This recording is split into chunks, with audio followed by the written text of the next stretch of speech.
ఈ Dhurandhar cinema capital cinemas అనమాట. Capital cinemas Vijayawada trend సెట్లోకి వెళ్ళాను. సెకండ్ షోకి వెళ్ళాను.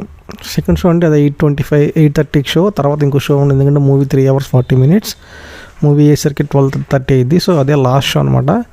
ప్రాబ్లం ఏంటంటే ఏసీ లేదు థియేటర్లో. ఫస్ట్ ఆఫ్ ఆల్ అంటే సెకండ్ షోకి వచ్చే టైంకి థియేటర్లో ఏసీ లేరు అనమాట. అది non AC theatre. Best non AC theatre in Vijayawada అని చెప్పాలంటే క్యాపిటల్ సినిమాస్ చెప్పుకోవచ్చు. ఇదే కాదు, కొన్ని థియేటర్స్ నేను ఎక్స్పీరియన్స్ చేశాను అనమాట. మన డిఎస్ఎల్ వర్చువల్ మాల్ ఉప్పల్ అనమాట, దాంట్లో పడింది.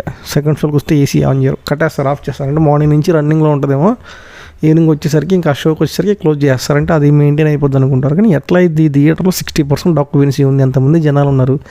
ఏసీ లేకుండా ఎట్లా రన్ చేస్తారు సినిమాని? అసలు ఇంటర్మిషన్కి ముందు ఒక 5 minutes ముందు ఏదో ఆన్ చేసినట్టున్నారు. దోమలు కొడుతున్నాయి లిటరల్గా థియేటర్లో. Worst maintenance. దీనికంటే సింగిల్ స్క్రీన్ థియేటర్లు బెటర్. స్వాతి, సాయిరామ్, సౌమ్య అవి బెటర్. 10% ఉన్నా కానీ మినిమం మెయింటైన్ చేస్తారు. చెత్త థియేటర్ అది.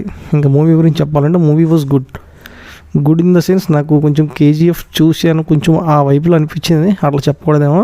మూవీ అయితే స్టోరీ చెప్తాను, ఎందుకంటే చాలా రోజులు అయిపోయిందిగా థియేటర్లోకి వచ్చి. ఇండియాలో అటాక్స్ జరుగుతాయి. ఒక ఫ్లైట్ ఐజాక్, తర్వాత ఒక పార్లమెంట్ మీద అటాక్ జరిగిద్ది. సో వాళ్ళు ఏం చేస్తారంటే ఎవరు ఐడెంటిఫై చేయడానికి రూట్ కాజ్ ఒక స్పైని పాకిస్తాన్కి పంపిస్తారు. ఆయన పేరు ధురంధర్.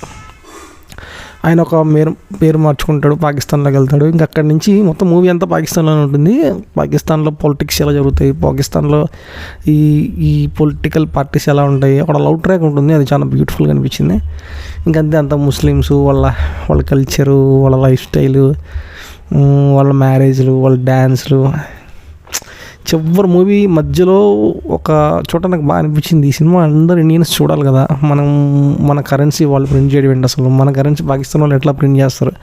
వాళ్ళు ఫేక్ నోట్లు మన కంట్రీలోకి రిలీజ్ చేస్తే మన ఎకానమీ ఎలా పడిపోద్ది అసలు? చాలా దారుణం కదా ఇది. సో మూవీలో ఆ సీన్ ఉంటుందన్నమాట. అది అనుకుంటారు ఈ గవర్నమెంట్ మారితే తప్ప మనం ఏం చేయలేం.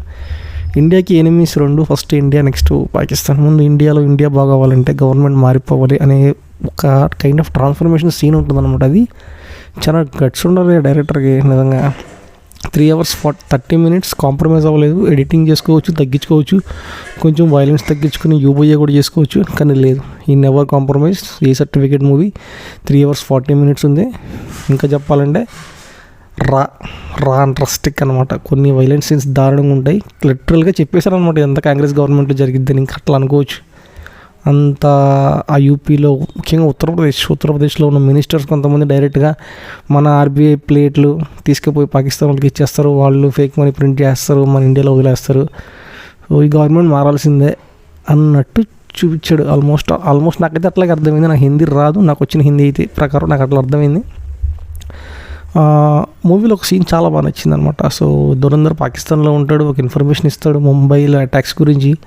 వాళ్ళు గుజరాత్ వస్తారేమో అని కొంచెం అట్లా ఇన్ఫర్మేషన్ ఇస్తాడు. కానీ వాళ్ళకి తెలిసిపోద్ది ఇన్ఫర్మేషన్ లీక్ అయింది ఇండియా. కానీ వాళ్ళు ప్లాన్ చేంజ్ చేసుకుని ముంబై వచ్చి అటాక్ చేస్తారనమాట. సో ముంబైలో అటాక్ జరుగుతున్నప్పుడు వాళ్ళందరూ అక్కడ సెలబ్రేట్ చేసుకుంటారు. అప్పుడు ధురంధర్ చాలా ఫీల్ అవుతాడు అనమాట. లోపల ఏడుస్తాడు.